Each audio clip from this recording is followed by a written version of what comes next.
Olá, o Direito Sem Fronteiras retoma a série sobre o processo de colonização pelo mundo. Neste programa e no próximo, vamos falar da África.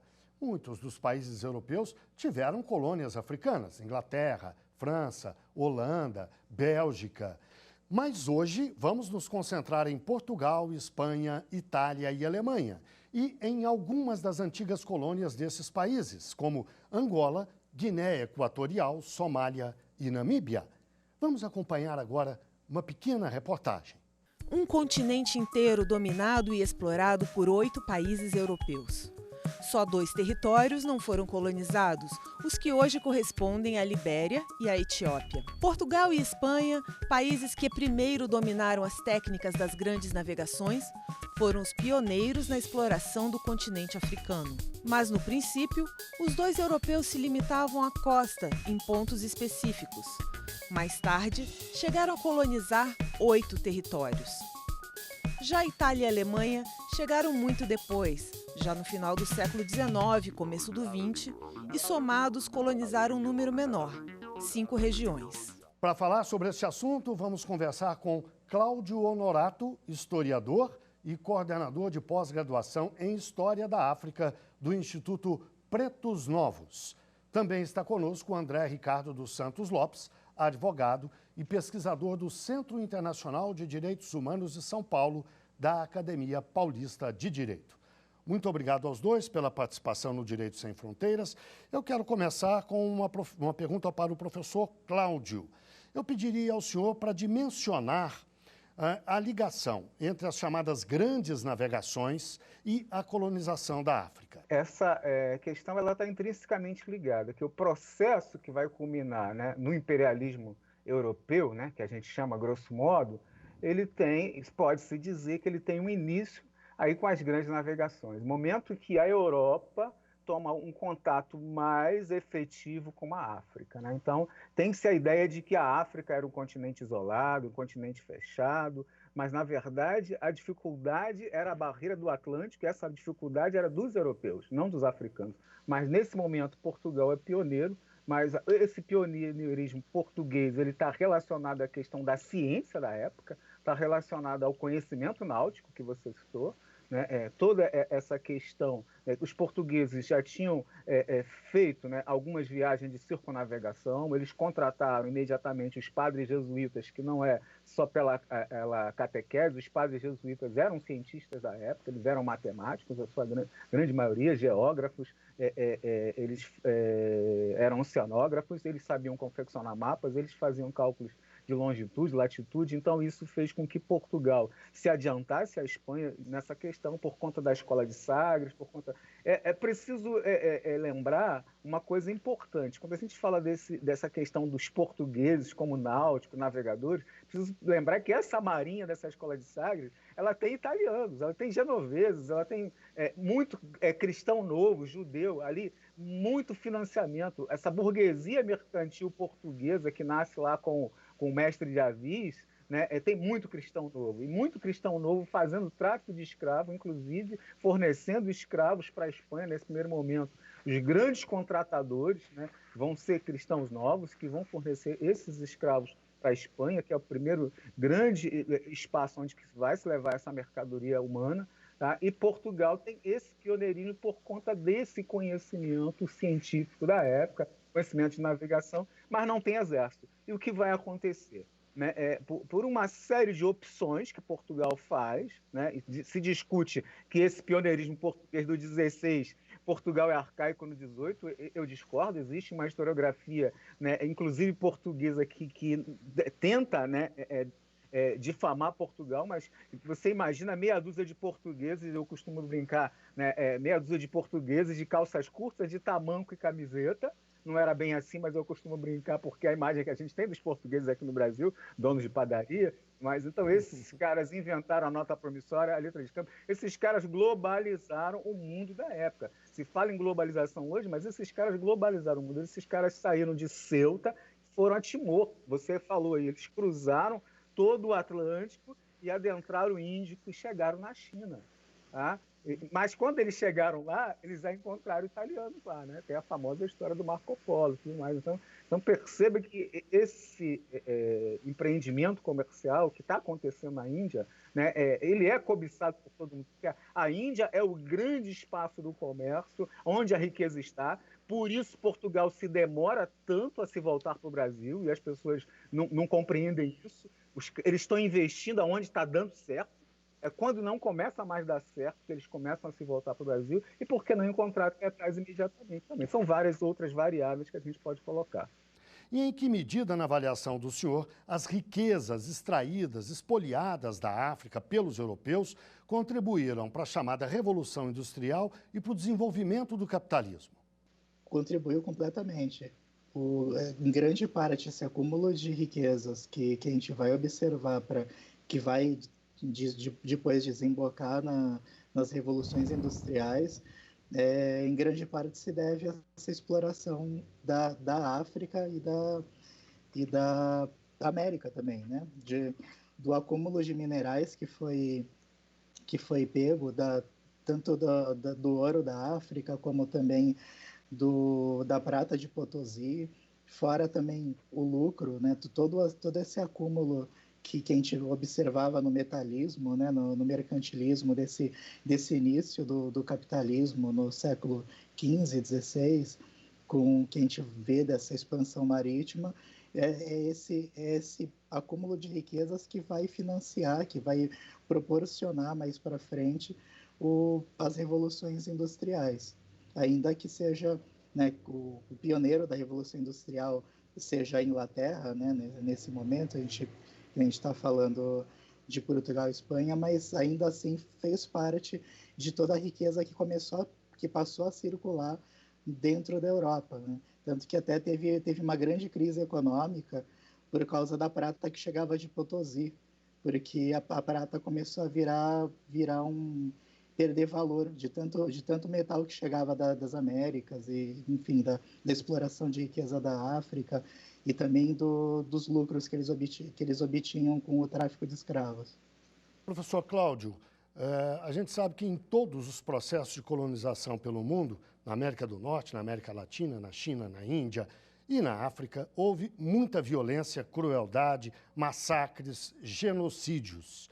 Se o senhor fosse fazer uma escala, uma comparação entre as situações vividas por esses povos nos vários continentes, onde é que o senhor situaria a África? Olha, eu diria, né, eu não, né, a historiografia, né, o estudo da história, né, repetindo as palavras do pesquisador, né, e ativista político Du Bois, né, ele disse que a escravidão foi o maior crime da humanidade. Ele estava no século XIX, ele falou dos últimos 1000 anos. A gente pode dizer hoje dos últimos 2000 anos, né? Então a escravidão foi o pior crime contra a humanidade.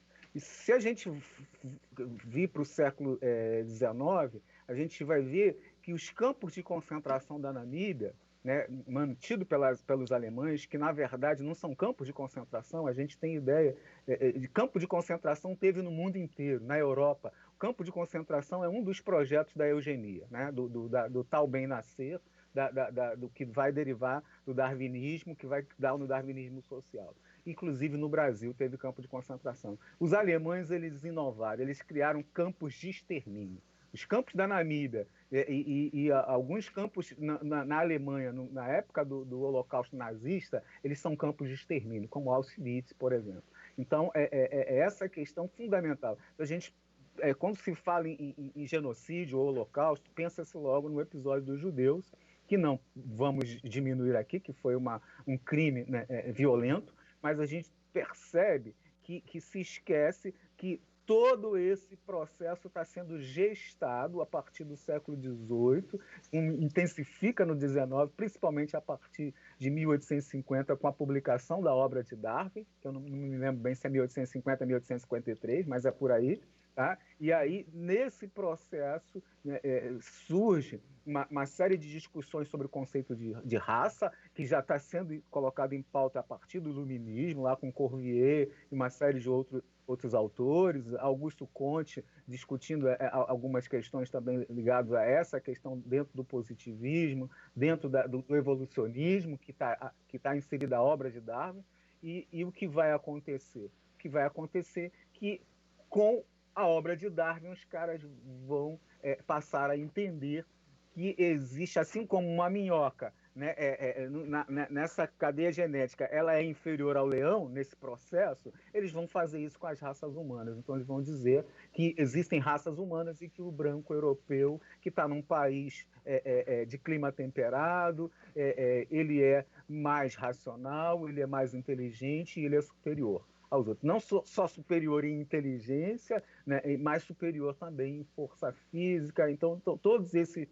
processo vai culminar no que a gente chama de fardo do homem branco, né? E que eles vão levar para a África, a Ásia e a América e para outros povos, judeus, ciganos, o tal missão civilizatória, né? Então, essa missão civilizatória é fruto dessa ciência, mas que tem um componente religioso muito forte, porque historicamente, a gente pode falar de racismo, a gente não pode falar de um racismo científico, que só existiu no século XIX, mas a gente pode falar historicamente de um racismo antropológico, sociológico, que está desde o mundo antigo, né? Que as pessoas se diferenciavam pelo biotipo e pela região em que viviam. Então, por isso, os romanos e os gregos se diferenciavam dos outros, chamando os outros povos de bárbaros, né? E toda essa cultura do Mediterrâneo, ela é importada através da Idade Média para a Europa. E a Europa vai beber nisso. E bebendo nessa cultura, que tem um forte componente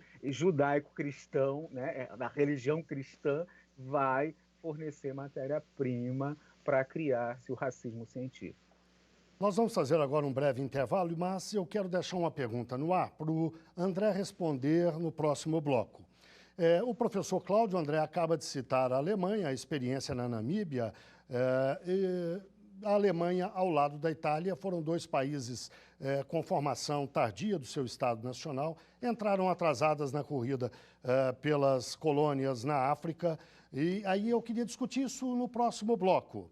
Afinal, por que Itália e Alemanha tiveram esse papel marginal na colonização, marginal quando comparado, naturalmente, com o papel que exerceram ingleses, franceses, espanhóis, portugueses.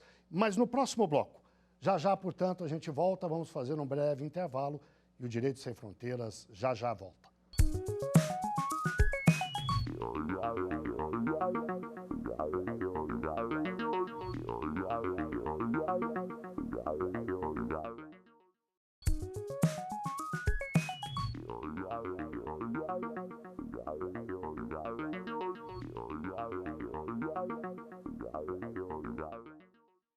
O Direito Sem Fronteiras está de volta. Hoje estamos falando da colonização de Moçambique, Saara Ocidental, Eritreia e Tanzânia, exemplos de países colonizados por Portugal, Espanha, Itália e Alemanha.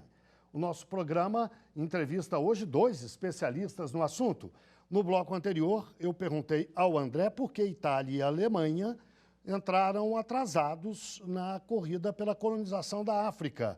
Acabaram com muito menos territórios do que conquistados, por exemplo, por portugueses, franceses e ingleses. O que houve?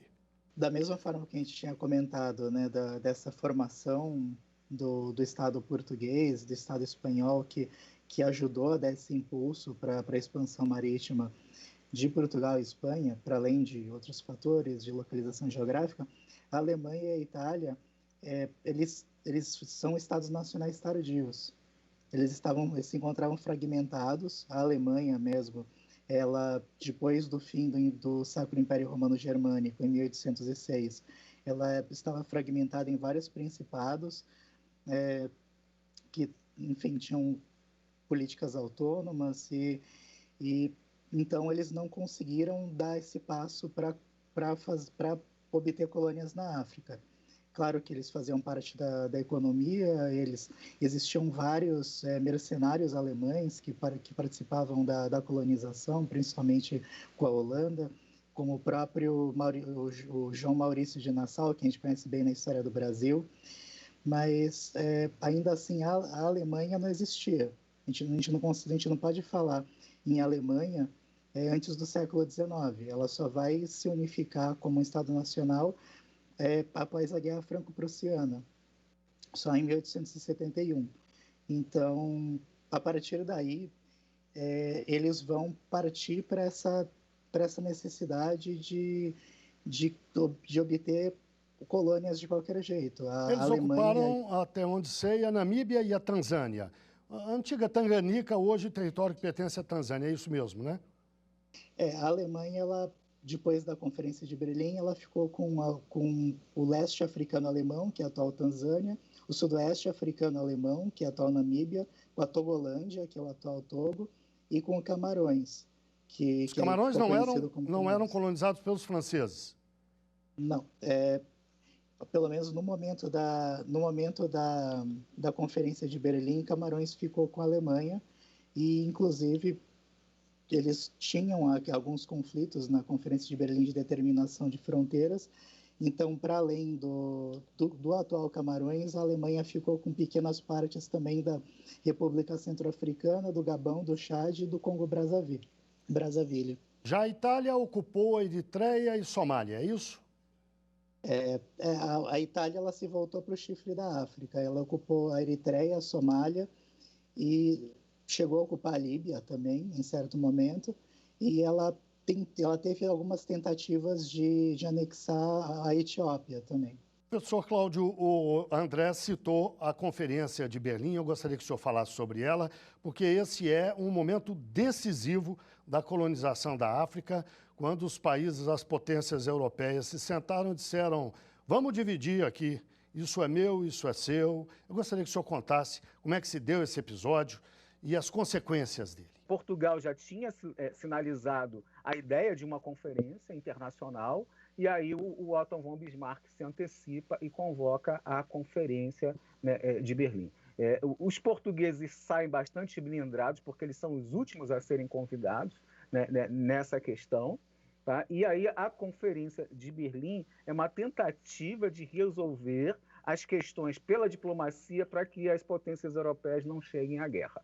Mas ela não conseguiu, porque a guerra veio. A Primeira Guerra Mundial é uma guerra imperialista, a Primeira Guerra Mundial é continuação desse processo, e eu diria, segundo o pesquisador Arno Mayer, né, que é um pesquisador sobre essas questões, ele diz que as questões imperialistas não foram resolvidas na Primeira Guerra Mundial, haja visto o Tratado de Versalhes, que penalizou somente a Alemanha, e isso provocou, né, no pós-guerra, né, no período entre guerras, a ascensão do nazifascismo, que está relacionado com essa questão, né, que eu não vou aprofundar aqui, que não dá tempo mais, e toda essa questão vai se arrastar até a Segunda Guerra Mundial. Então, a Conferência de Berlim, ela tinha esse objetivo, né, de resolver na diplomacia. Ela vai ter quatro tratados principais, não é tratados, 4 princípios principais, se não me engano, e esses princípios são desenvolvidos em capítulos, são 7 capítulos,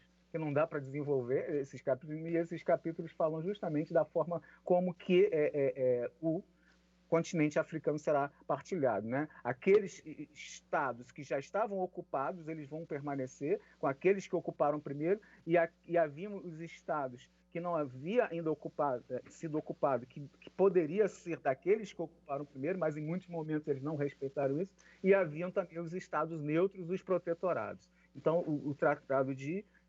a Conferência de Berlim tentou resolver isso na diplomacia, mas não conseguiu, por isso esses acordos bilaterais. E, diante de toda essa situação, a disputa, né, e todo esse processo, a gente não pode esquecer, está relacionado ao desenvolvimento do capitalismo. A África só foi conquistada, muitas aspas aí, que são a África milenar, e foi pouco mais de 50 anos de colonização. Então, é muito relativo a gente dizer, como alguns autores dizem já para o 16, que a África foi desestruturada. Espera aí, aqueles países que se envolveram no tráfico atlântico. A África tem 53 países, vamos pensar isso. Então, aqueles países que se envolveram no tráfico atlântico, que se envolveram nesse capitalismo comercial, hoje é diferente. Eu estou falando lá do 16 para o 19. Hoje, depois independência, é um outro contexto que a gente não vai discutir aqui. Então, esse processo ele faz com que toda essa desenvolvimento científico que está sendo construído na Europa, inclusive o armamento bélico, está sendo experimentado na África. A África é um grande laboratório dos europeus, inclusive principalmente, né, inclusive, da eugenia. O senhor vê a diferença entre os vários tipos de colonialismo? É difícil considerar só simplesmente uma diferença de Portugal e da Alemanha, por exemplo, porque a gente está falando de contextos históricos bem diferentes.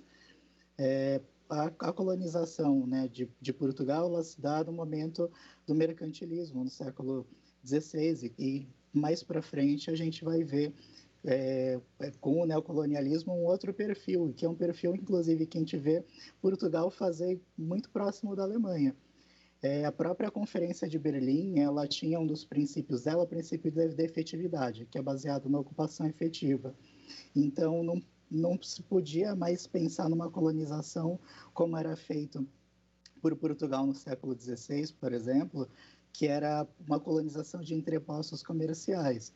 Eles precisavam necessariamente ocupar o território, que obrigava as potências a ocuparem e não só colocar a colônia só no nome, que era uma forma de controlar entre eles como ia ser feita a divisão da África.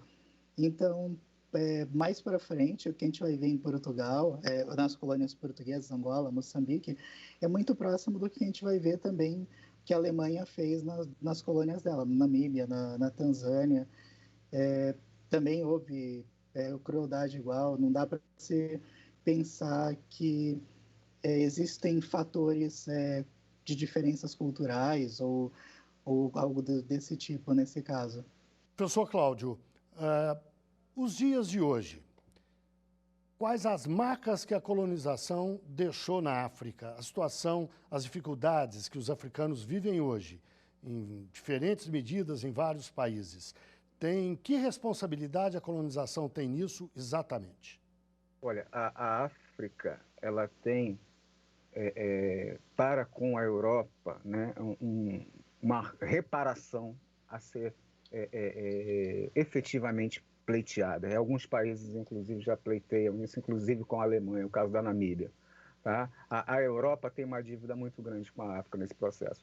Então, o processo de escravidão ele já foi um processo de crime, de genocídio, porque para você chegar 10 milhões, passar com 10 milhões pelo Atlântico, você tira quase 20 milhões e nesse processo metade morre.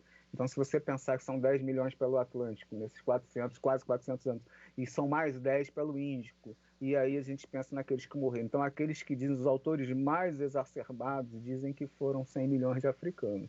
Então, por isso que a gente fala que o Holocausto africano é muito maior do que o Holocausto judeu. Então, o que o André falou, né? Esse processo de colonização ele foi bastante cruel. Ele exterminou. O escravo, né? O escravizado, ele não tinha nenhum valor quanto ser humano, né? E as teorias científicas ajudaram a estabelecer isso. Então, no início, ele era uma mercadoria tão barata que eles sequer se davam ao luxo de fazer o tratamento adequado da saúde, né, e alimentação. Então, eu diria que a consequência de todo esse processo aí hoje é a miséria que a África vive, né, a pobreza. Associado a isso, os interesses políticos capitalistas norte-americanos e europeus que continuam na África, aliados às lideranças políticas, às elites africanas que colocam a guerra étnica hoje, a guerra civil, como desculpa para a exploração, para a dominação. Então, a gente poderia citar vários casos, o caso da Libéria, de Serra Leoa, o próprio caso de Angola e de outras situações, estão envolvidas nesse processo de acumulação do capitalismo internacional. Então, essa é a maior consequência. E a questão das fronteiras, a Conferência de Berlim, ela não resolveu o problema das fronteiras, ela agravou. E detalhe, muitos territórios não foram demarcados. Então, existem territórios na África hoje que não têm fronteira demarcada. E, inclusive, as fronteiras oceânicas, elas não estão demarcadas. Isso é um problema. E aí, o grande problema, né, está bem ligado à língua. A língua que prevalece hoje é a língua do colonizador. Então, a África, ela não tem mais como voltar, né? Algumas pessoas puristas, né, falam nessa questão de voltar a resgate à cultura. Você não tem como resgatar, a cultura é dinâmica. A única certeza que a gente tem é a certeza de mudança, né? O Heráclito já dizia isso. Então, o que acontece é você descobrir hoje na diversidade. Então, quando se iniciou o programa, se falou, inclusive, dessa questão da unidade africana. Então, é perceber que não são povos iguais, eles são negros, mas são diferentes. Então, a África é um continente diverso, é uma palavra que define a África, é um continente diverso. Então, esse processo, para eles, né, no pós-colonização, né, nas independências, quando eles começam a optar por fazer a formação dos Estados Nacionais, eles são obrigados ou por opção, ou obrigados a utilizar a lógica do colonizador. E essa lógica do colonizador,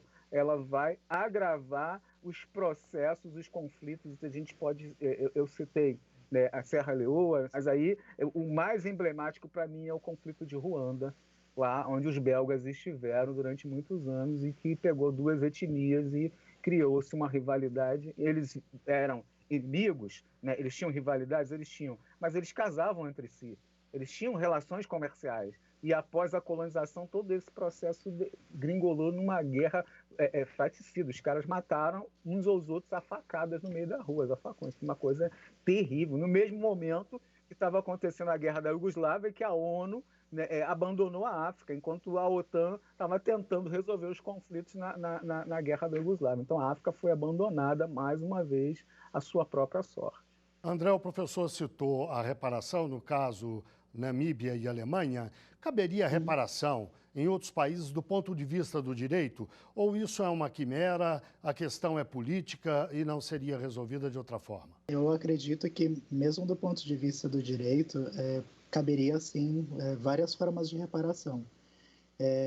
Reparações econômicas, até algumas outras formas de dominação que se possui até hoje, mesmo depois da decolonização política. A gente ainda vê que a África ela ainda está submetida aos antigos colonizadores por laços econômicos, por dívidas, e então precisaria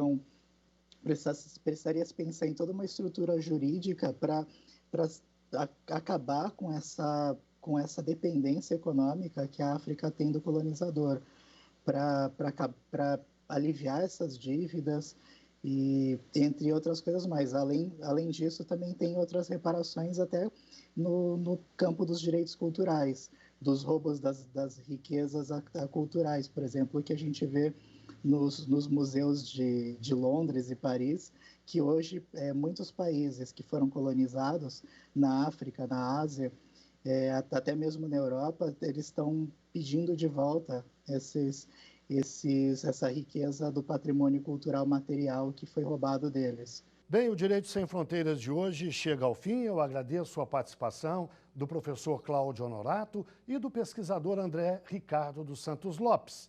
Agradeço também, claro, a você que nos acompanhou até agora. Veja nossa programação no site da TV Justiça e também no nosso canal no YouTube.